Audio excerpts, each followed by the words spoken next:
하나님께서 시간 크신 은혜와 사랑을 우리 모두에게 베풀어 주실 줄 믿습니다. 오늘은 요셉 이야기를 통해서 함께 은혜를 나누고자 합니다. 요셉 이야기는 성경에서 창세기 37장에서 시작해서 출애굽기 1장까지 매우 길게 이야기되고 있습니다.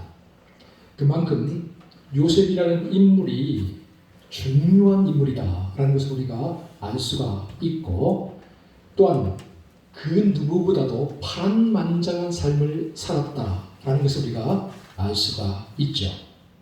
그런데 여러분, 요셉이라고 말하면 가장 먼저 떠오르는 말이 무엇입니까?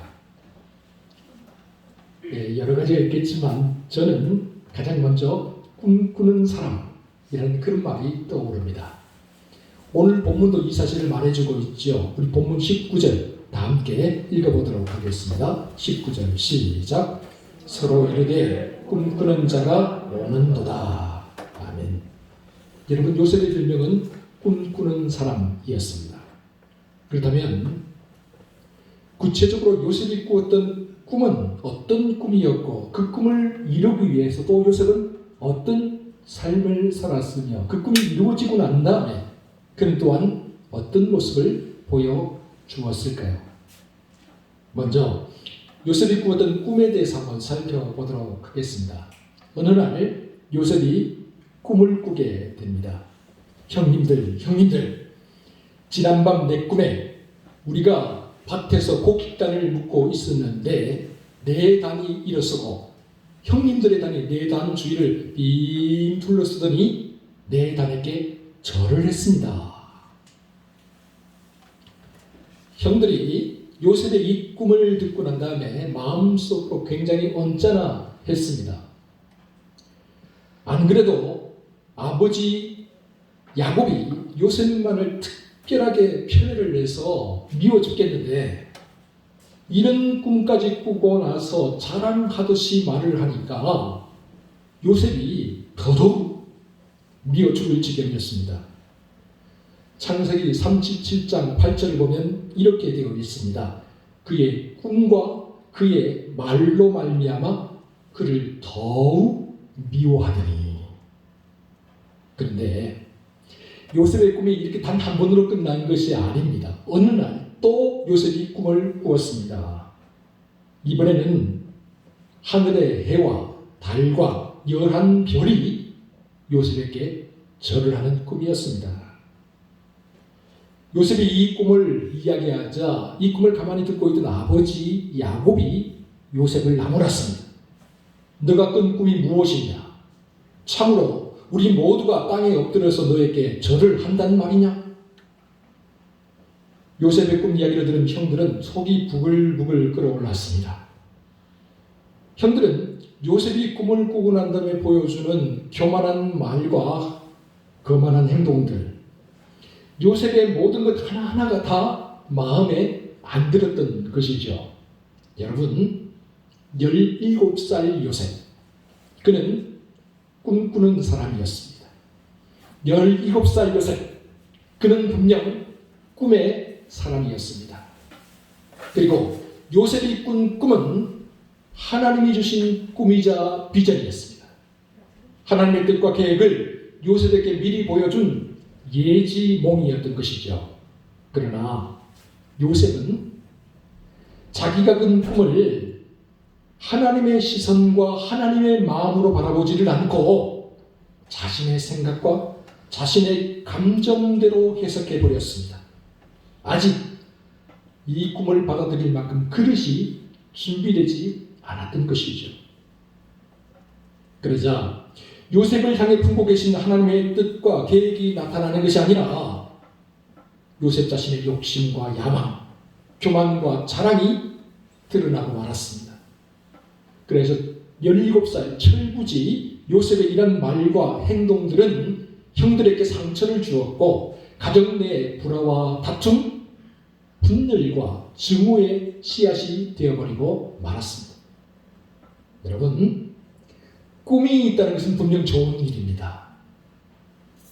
꿈을 꾸어서 안 될 만큼 빠른 나이는 없습니다. 마찬가지로 꿈을 꾸지 못할 만큼 늦은 나이도 없습니다. 여러분, 그리스도인이라고 한다면 누구나 꿈을 꾸며 살아야 합니다. 누구나 가슴에 꿈을 품고 살아야 합니다. 그런데 우리의 꿈이 개꿈이나 헛된 망상이 되지 않기 위해서는 하나님 안에서 꿈을 꾸어야 합니다. 하나님이 주신 꿈과 비전이 되어야 합니다. 뿐만 아니라 아무리 하나님 주신 꿈과 비전이라 할지라도 우리의 헛된 욕심과 야망, 우리의 부질없는 생각과 계획, 우리의 쓸데없는 교만과 자랑이 앞서서는 안 됩니다. 우리의 발걸음이 하나님보다 먼저 나가려고 해서는 안 된다는 것이죠. 우리는 오직 하나님 한 걸음 뒤에서 하나님을 따라가야 합니다. 우리를 향하신 하나님의 꿈과 비전, 우리를 향하신 하나님의 뜻과 계획, 그것을 진행하시고 그것을 이루시고 그것을 통해 영광을 받으시는 분은 어디까지나 오직 하나님 한 분이기 때문입니다. 우리가 이 사실을 제대로 깨닫지 못하고 이 사실을 인정하지 못하게 되면 결국 하나님이 준비하신 혹독한 연단과 시련의 과정을 겪어야만 합니다. 하나님께서 직접 꿈을 담을 그릇을 준비하시는 것이죠. 그리하여 욥기 23장 10절에 나오는 욥의 고백처럼 하나님이 우리를 단련하셔서 불순물을 다 제거하고 우리가 순금같이 되어 나올 때까지 이 시련의 터널을 통과해야만 하는 것입니다. 그래서 오늘 본문을 보면 철부지 요셉을 향한 하나님의 본격적인 연단과 훈련이 시작되는 것을 볼 수 있습니다.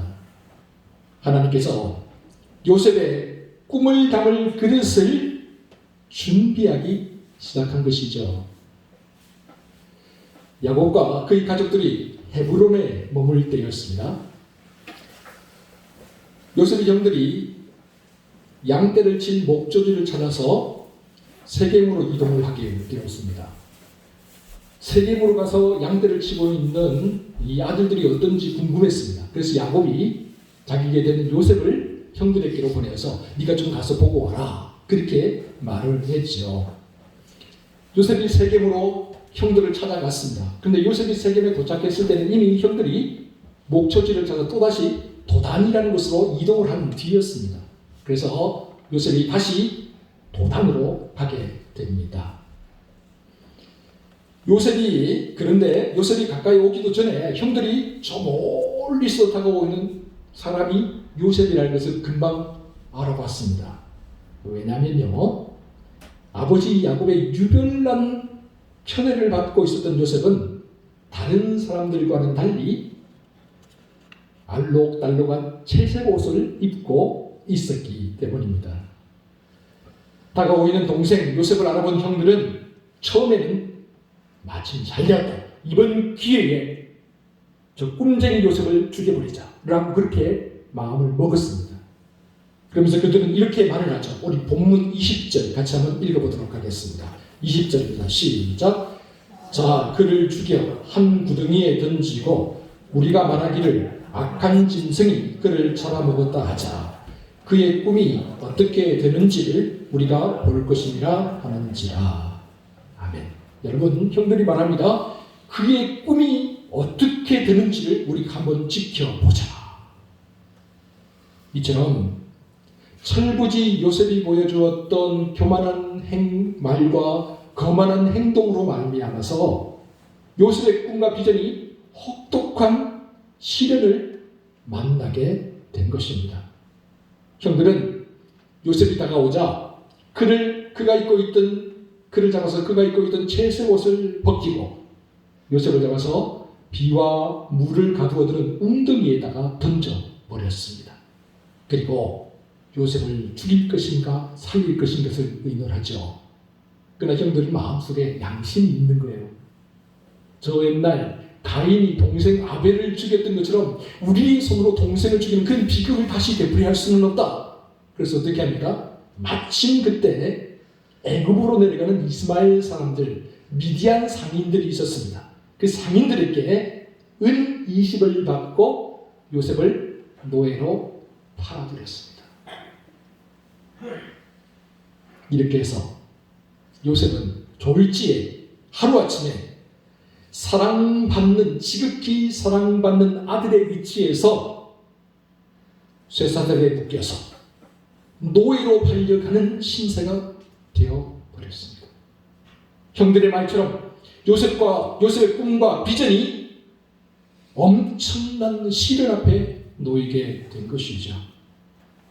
노예에게 무슨 꿈이 있겠습니까? 노예에게 무슨 비전이 있고 무슨 앞날이 있겠습니까? 여러분, 이처럼 우리의 꿈과 비전도 시련을 받을 때가 있습니다. 그동안 착실하게 꿈꾸면서 준비하던 모든 것들이 하루아침에 눈앞에서 신기루처럼 사라져 버렸습니까? 부모도, 형제도, 친구도, 알고 지내는 모든 사람들도 모두 다 떠나버리고 홀로 세상에 던져진 것만 같습니까? 모든 것을 다 잃어버리고 빚더미에 앉아서 그저 막막한 앞날을 생각하면서 땀이 꺼져라 한숨을 쉬면서 살아가야 되는 그런 분이 계십니까? 그러나 여러분, 아무리 그래도 우리가 저 옛날 요셉만큼이야 하겠습니까? 요셉은 졸지에 목숨조차 마음대로 할 수 없는 노예가 되어버렸습니다. 돈에 팔려가는 노예, 언제 죽을지 모르는 노예가 되어버리고 말았습니다. 요셉의 인생에 희망도 출구도 아무것도 보이지 않게 된 것이죠. 그러니 여러분, 오늘 우리에게 주어진 현실이 아무리 힘들다고 해도, 아무리 고통스럽다고 해도 저 옛날 요셉만큼이야 하겠습니까? 그러므로 요셉을 생각하면서 어떤 시련과 고난 앞에서도 용기를 잃지 마시기 바랍니다. 어떤 상황에 처하시더라도 다시 힘을 내고 일어서시기 바랍니다. 그런데 요셉의 시련과 고통이 여기서 끝난 게 아니죠. 애굽의 노예로 팔려간 요셉은 애굽왕 바로의 경호대장이었던 보디발의 집으로 가게 됩니다. 인생의 가장 낮은 밑바닥에서부터 빡세게 부르기 시작한 거예요. 혹독한 시련과 고통을 겪는 거예요. 말 한마디만 잘못하고 행동 한 번만 잘못하면 언제든지 목숨이 날아갈 수 있는 거예요. 그런데 이런 시간들을 겪으면서 요셉의 인생이 변화되기 시작합니다. 요셉의 인생이 변화되는 순간은 요셉의 마음 자세가 변화되는 것과 동시에 일어납니다. 요셉이 전혀 다른 사람이 되는 겁니다. 창세기 39장을 살펴보면 여호와께서 요셉과 함께 하심으로 라는 말이 무려 5번에 걸쳐서 반복해서 나오고 있는 것을 볼 수가 있습니다. 여러분, 이게 무슨 뜻입니까? 그러니까 하나님께서 요셉이 무엇을 하든지 어디에 있든지 함께 하셨다는 의미이고, 뿐만 아니라 또한 요셉이 하나님만을 굳게 믿고 신뢰하는 사람이 되었다라는 의미입니다. 이에 보디발은 하나님이 함께하는 사람 요셉에게 가정 총무를 맡깁니다. 하나님께서 보디발 가정과 보디발의 소유에 엄청난 복을 내려주시죠. 참 이젠 편안하게 될 것 같았어요. 그런데 하나님은 요셉을 단지 보디발 가정의 총무로 세우기 위해서 그를 애굽으로 부른 게 아니었어요. 문제가 생기기 시작합니다. 보디발의 아내가 젊고 잘생기고 유능한 요셉을 보면서 홀딱 빠져서 날마다 요셉을 유혹했던 것이죠. 나와 함께 침실로 가자. 여러분, 만약에 요셉이 이 보디발의 아내를 정부로 둔다면 요셉의 인생은 거칠 것이 없었습니다. 지금보다 훨씬 더 잘 나갈 수 있었어요. 지금보다 훨씬 더 편안하게 살 수 있었어요. 그러나 여러분, 이때 요셉이 보디발의 아내에게 한 말이 무엇입니까? 그런즉 내가 어찌 이 큰 악을 행하여 하나님께 죄를 지으리까? 불륜을 저질러서 당장 조금 편안하게 사는 것, 두 눈을 찔끔 감고 불의한 일을 저질러서 잘 먹고 잘 사는 것, 요셉도 충분히 타협할 수 있었습니다. 충분히 그럴 수 있었습니다. 그러나 요셉은 단호하게 거절했습니다. 단칼에 잘라버렸습니다. 이것은 하나님 앞에서 죄를 짓는 악한 행동입니다. 그러니 나는 할 수 없습니다. 요셉은 이 세상에서 좀 더 편하게 살고 좀 더 부유하게 사는 것보다 하나님 앞에서 정직하게 사는 것을 선택했습니다. 그는 하나님 앞에서 올바르게 서는 것을 선택했습니다. 비록 이 선택으로 말미암아 어떤 시련과 어떤 고난이 닥칠지 모른다 할지라도 말입니다. 결국 요셉이 어떻게 됩니까? 보디발의 아내를 겁탈했다는 누명을 뒤집어 쓰게 되죠. 왕의 죄수를 가두는 감옥에 갇히게 됩니다. 감옥에 갇힌 죄수 노예. 정말 이제 요셉에게는 앞날이 없는 것처럼 보여요. 다 끝난 것처럼 보여요. 조금만 타협했다면 이런 일이 없었을 텐데 타협할 줄 모르고 끝까지 올곧게 서려고 하다가 딱 부러진 것처럼 그렇게 보이죠. 그러나 여러분, 하나님의 뜻과 계획은 이제부터였습니다. 여기에서부터였습니다. 여호와 이레 하나님은 가장 낮은 곳, 가장 천한 사람, 그리고 아무런 꿈과 희망도 찾아볼 수 없는 상황, 바로 거기에서부터 놀라운 반전을 준비하고 계셨던 것이죠. 요셉은 감옥에서 술 맡은 관원장의 꿈을 해석해 준 것이 계기가 되어서 애국왕 바로 앞에 서게 됩니다. 왜요? 애국왕 바로의 꿈을 해석해 주기 위해서였습니다. 바로 앞으로 간 요셉은 이제 더 이상 잃을 것도 없고 이제 더 이상 두려울 것도 없습니다. 그래서 담담하게 바로에게 이렇게 말을 합니다. 내가 아니라 하나님께서 바로에게 편안하게 대답하실 겁니다. 그러니 말해 보십시오. 이에 바로는 자기가 한 날 연속해서 2번 꾸었던 꿈을 요셉에게 이야기를 합니다. 내가 나일 강가에 서 있는데 먼저 살찌고 아름다운 7 암소가 올라왔고 그 뒤에 약하고 흉하며 파리한 7 암소가 올라왔는데 처음에 올라온 이 살찐 7 암소를 뒤에 올라온 약하고 파리한 이 암소를 다 먹어버렸다.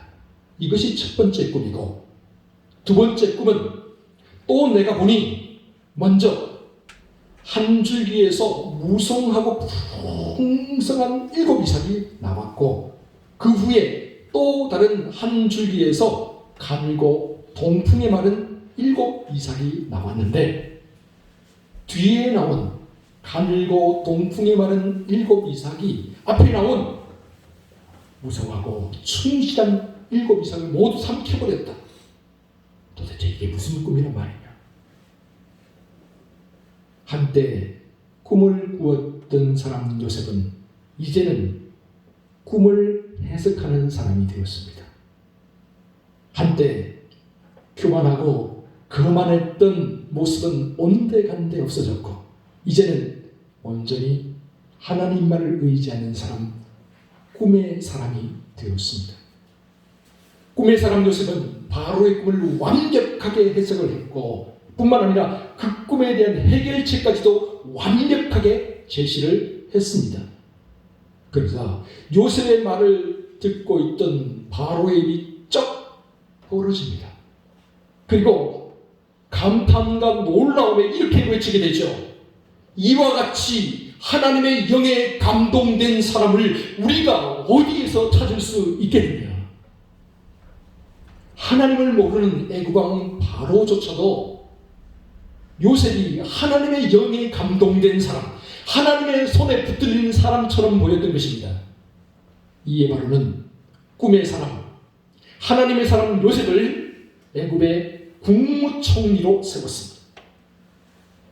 요셉이 애굽의 국무총리가 된 때 나이가 30살, 애굽의 노예로 팔려올 때 17살, 그리고 13년의 세월이 지나서 요셉은 참으로 어마어마한 인생의 역전을 이루어낸 것입니다. 수많은 시련과 고통들, 수많은 역경과 환난들을 통과한 후에 비로소 요셉은 하나님께서 그에게 품었던 뜻과 계획을 이루기 시작하는 것입니다.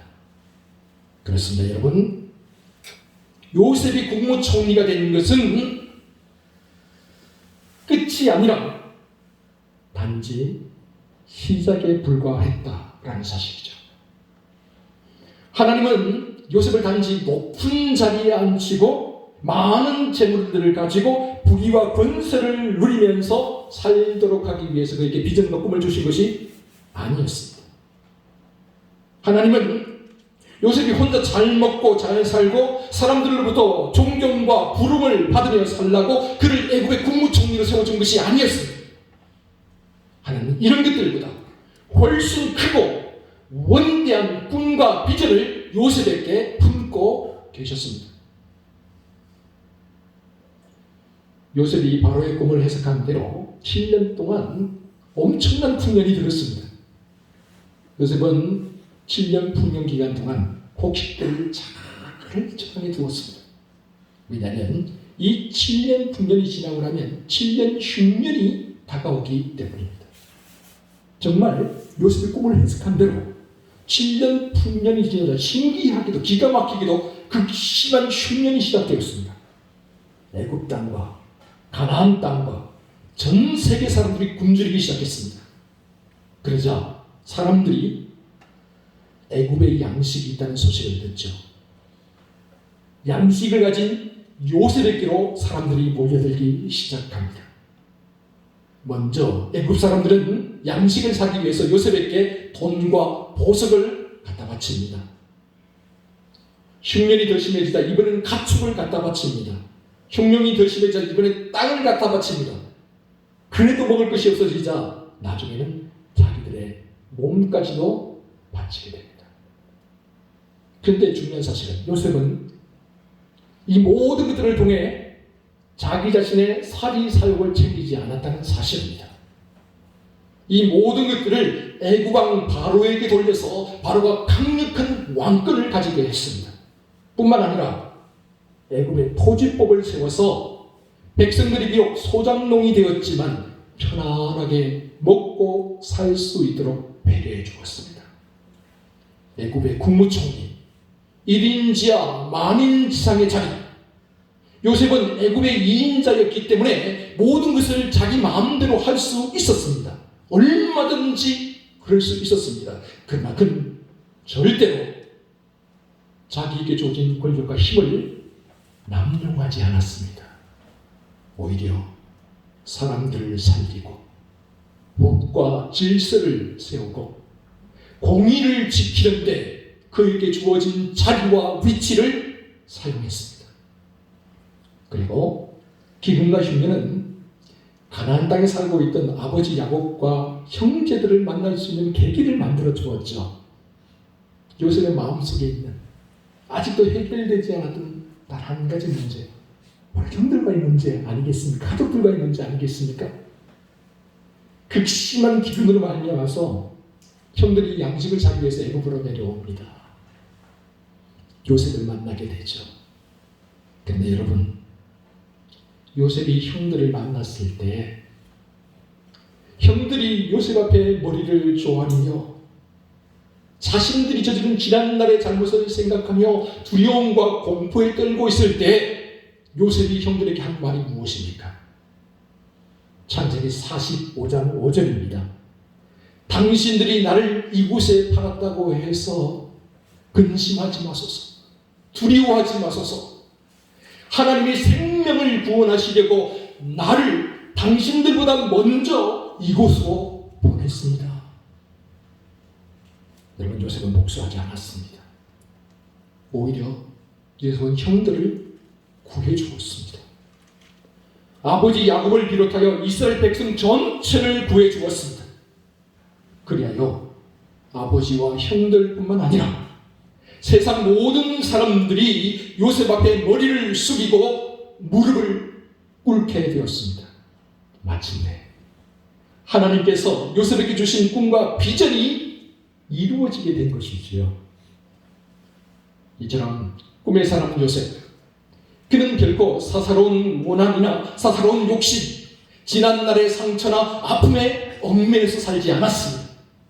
요셉은 자기를 향하신 하나님의 크고 놀라운 뜻과 계획이 무엇인지 그곳에 초점을 맞추고 살았습니다. 자기를 통해 이 땅에 펼쳐내고자 하는 하나님의 꿈과 비전이 무엇인지 오직 그것에 초점을 맞추고 살았던 것입니다. 그랬기에 모든 것이 다 이해가 되었습니다. 모든 것이 다 용서가 되었습니다. 모든 사람을 다 용납해 줄 수가 있게 되었습니다. 그래서 하나님이 나를 애굽의 노예로 팔려가게 하셨구나. 그래서 하나님께서 내 인생을 고난의 소용돌이로 몰아넣으셨구나. 그래서 하나님이 나에게 말도 안 되는 누명을 뒤집어 쓰고 감옥에 갇히게 하셨구나. 그래서 하나님이 나를 애굽의 국무총리로 세워주셨구나. 사랑하는 성도 여러분, 꿈의 사람 요셉은 하나님께 주신 꿈과 비전을 이루기까지 참으로 오랜 세월 동안 인내하고 참고 견뎌내야 했습니다. 그의 모난 부분이 깎이고 그의 부족한 부분이 채워지고 그리고 보다 성장하고 성숙할 때까지 수많은 시련과 고난의 터널들을 통과해야만 했습니다. 하나님이 주신 이 꿈과 비전을 담아낼 수 있는 그릇을 먼저 준비해야만 했습니다. 그리고 때가 되자 요셉의 그릇이 준비되고 하나님이 정하신 때가 되자 하나님께서 요셉을 들어서 사용하셨습니다. 하나님의 뜻과 계획을 위해, 하나님의 영광을 위해 가장 멋지게, 가장 아름답고 가장 존귀하게 그를 사용하셨습니다. 사랑하는 성도 여러분, 오늘 이 자리에 모인 우리 모두가 언제나 하나님이 주신 꿈과 비전을 가슴에 품고 사시기 바랍니다. 그리고 그 꿈과 비전을 이루어 달라고 기도하며 사시기 바랍니다. 무엇보다도 하나님이 주신 꿈과 비전을 담을 수 있는 그릇들을 준비하시기 바랍니다. 또한 하나님의 뜻과 계획이 나를 통해서 이루어지게 될 때 온전히 하나님께만 모든 영광을 돌릴 수 있기를 바랍니다. 그래 요셉처럼 갖고 오는 모든 세대, 모든 사람들의 가슴에 찬란하게 빛나는 별처럼 새겨지는 존귀한 이름이 되시기를 주의 이름으로 축원합니다. 기도하겠습니다.